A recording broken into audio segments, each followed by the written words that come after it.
عزیز طلباء، 5ویں چیپٹر کے پہلے حصے جو کہ حقوق العباد سے متعلق ہے کو بیان کرنے کے بعد ہم آگے بڑھتے ہیں اگلے پورشن کی طرف، اور وہ ہے نظم و ضبط اور قانون کا احترام۔ نظم و ضبط کا معنی ہوتا ہے اپنے آپ کو منظم کرنا۔ اس کا معنی ہوتا ہے انسان کا اپنی ذاتی اور اجتماعی زندگی میں اصول، ضابطے اور قانون کے مطابق چلنا۔ کسی ادارے، شہر اور ملک کا نظام چلنے کے لیے جو اصول طے کیے جاتے ہیں، ان اصولوں کے مطابق اپنے روزمرہ معاملات انجام دینا نظم و ضبط اور قانون کا احترام کہلاتا ہے۔ نظم و ضبط کا معنی ہے اپنی زندگی کو، ذاتی اور اجتماعی زندگی کو قانون کے مطابق چلانا اور اس قانون کا احترام کرنا قانون کا احترام کہلاتا ہے۔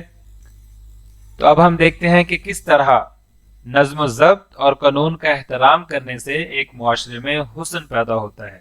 اللہ تعالیٰ نے قرآن مجید میں ارشاد فرمایا، وَلَا تَعْثَوْا فِي الْأَرْضِ مُفْسِدِينَ، اور زمین میں فساد مچاتے نہ پھرو۔ ایک انسان زمین میں تب ہی فساد مچاتا ہے جب وہ رولز اینڈ ریگولیشنز کی پابندی نہیں کرتا ہے، قانون کا احترام نہیں کرتا ہے، اپنے حکمران کی بات نہیں کرتا ہے، اپنے حکمران کی بات نہیں مانتا ہے۔ اللہ تعالیٰ ارشاد فرماتا ہے، یا ایھا الذین آمنوا اطیعوا اللہ واطیعوا الرسول واولی الامر منکم، ایمان والو اللہ اور اللہ کے رسول کی اطاعت کرو، اور جو تم میں صاحب امر ہیں ان کی اطاعت اختیار کرو، یعنی جو تمہارے حکمران بنا دیے گئے ہیں۔ پیارے بچوں، اسلام کے تمام احکامات ہمیں نظم و ضبط کی تدریس کرتے ہیں۔ نماز نظم و ضبط کی دلکش تصویر ہے۔ نماز ادا کرنے سے، باجماعت نماز ادا کرنے سے اطاعت کا جذبہ پیدا ہوتا ہے۔ ایک ہی صف میں کھڑے ہو کر، ایک ہی طرف رخ کر کے امام کی اقتداء میں قیام اور رکوع سجود نظم و ضبط سکھاتے ہیں۔ روزہ نظم و ضبط کا درس دیتا ہے۔ اسی طرح حج بھی نظم و ضبط کا ایک بہترین عملی نمونہ ہے۔ زکوٰۃ مالی عبادت ہے جس کے لیے ایک نصاب مقرر ہے۔ مسلمان دیانتداری اور ایمانداری سے زکوٰۃ ادا کرتے ہیں اور زکوٰۃ کی مقررہ مقدار میں اپنی طرف سے کمی بیشی نہیں کرتے ہیں۔ یہی حقیقی معنوں میں نظم و ضبط ہے۔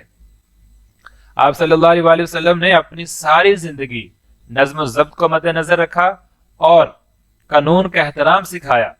وہ مشہور واقعہ کہ قبیلہ بنی مخزوم کی ایک فاطمہ نامی عورت نے چوری کی، تو جب اس کی سفارش کی گئی تو آپ صلی اللہ علیہ وسلم نے فرمایا کہ تم سے پہلے قومیں اسی وجہ سے تباہ و برباد ہوئی ہیں کہ وہ طاقتور کو چھوڑ دیتی تھیں اور کمزوروں کو سزا دے دیتی تھیں۔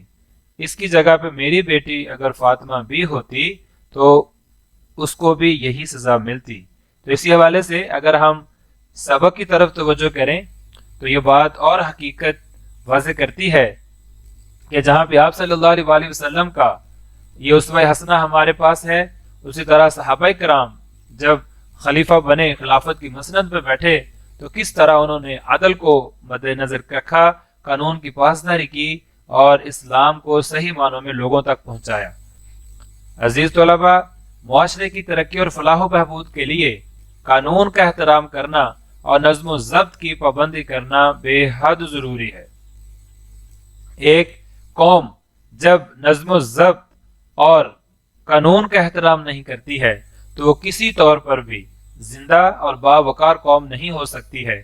اگر ہم میں سے کسی کو آگے بڑھنا ہے، کامیاب ہونا ہے، تو ہمیں بحیثیت قوم مل جل کر نظم و ضبط کا مظاہرہ کرنا ہے اور قانون کی پاسداری کرنی ہے۔